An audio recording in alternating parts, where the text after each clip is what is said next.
Hi යාළුවනේ. ඔයාලා O level exam එකට ලෑස්ති වෙනවද? ඒකට ස්ටඩි ප්ලෑන් එකක් ඕනෙ වෙලා තියෙනවද? එහෙනම් මේ වීඩියෝ එක ඔයාට. අද මම ඔයාලට කියන්න යන්නේ මම ඕලෙවල් ග්‍රේඩ් 10 වලදී මාස 6කින් පාඩම් කරන්න පාවිච්චි කරපු ස්ටඩි ප්ලෑන් එක ගැන.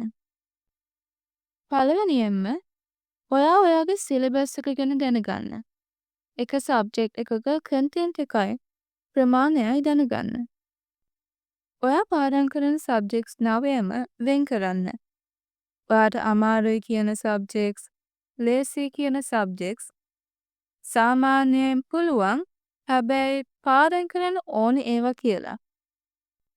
ඒ සබ්ජෙක්ට්ස් ටික ඩිවයිඩ් කරපුවාම පස්සේ ඔයා ඔයාගේ කැලෙන්ඩර් එක ගන්න.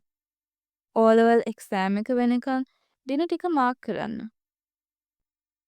මම ස්කූල්, ටියුෂන් එහෙම ගියේ නැති නිසා මට මාස 6ම ෆුල් ටයිම් ස්ටඩි කරන්න පුළුවන් වුණා. ඔයාලා ස්කූල් හරි ටියුෂන් එහෙම යනවනම් මම මේ දැන් කියන්න යන ස්ටඩි ප්ලෑන් එක ඔයාලට ඒ ටයිම් එක වෙනස් කරන්න පුළුවන්. දැන් ඒ මාක් කරපු කැලෙන්ඩර් එකේ සබ්ජෙක්ට්ස් ටික ලියන්න. අමාරු සබ්ජෙක්ට්ස් ටික පළවෙනියම කරන්න. වැඩි කාලයක් යොදා ගන්න. මට කොහොමත් සිංහල අමාරු වුණ හින්දා මම ඒකට වැඩි කාලයක් ගත්තා. දෙවනියට ලේසි සබ්ජෙක්ට්ස් ටිකට යන්න. මම සාමාන්‍යයෙන් එක සබ්ජෙක්ට් එකක් එක දවසකට පැය 4-5ක් පාඩම් කරා. ඒ දවසේ ඒ සබ්ජෙක්ට් එක පාඩම් කරලා ඉවර වුණාම ඒක කැලෙන්ඩර් එකෙන් කපලා දාන්න. මම වෙනම කොළවල ටේබල් එකක් හැදුවා. සබ්ජෙක්ට් එකේ නම දාලා ඒ සබ්ජෙක්ට් එකට අදාළ ටෙක්ස්ට් බුක් ටොපික් ඒක ලිව්වා. එතකොට මම ඉවර කරපු හැම ටොපික් එකක් ගානෙම ඒ ටොපික් එක ඒ ටේබල් එකෙන් ටික් කරා.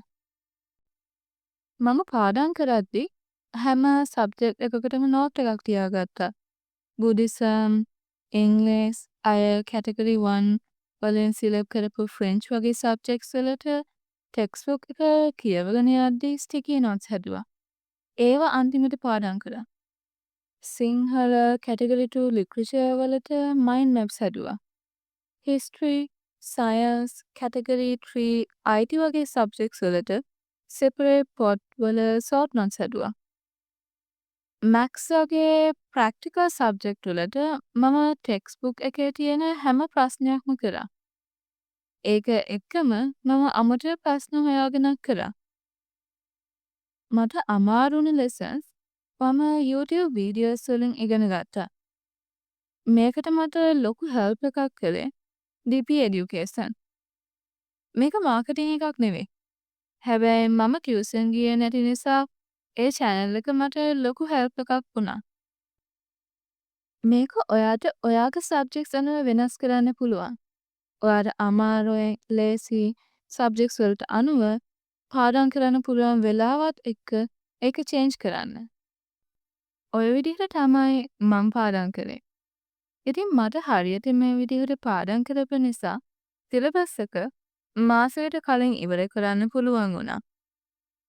මම හිතනවා ඔයාත් O level වලට උනන්දුව තියෙන නංගි කෙනෙක් මල්ලි කෙනෙක් නම් මේ විදිහට කරොත් O level වල ලෑස්ති වෙන එක අමාරු නැහැ.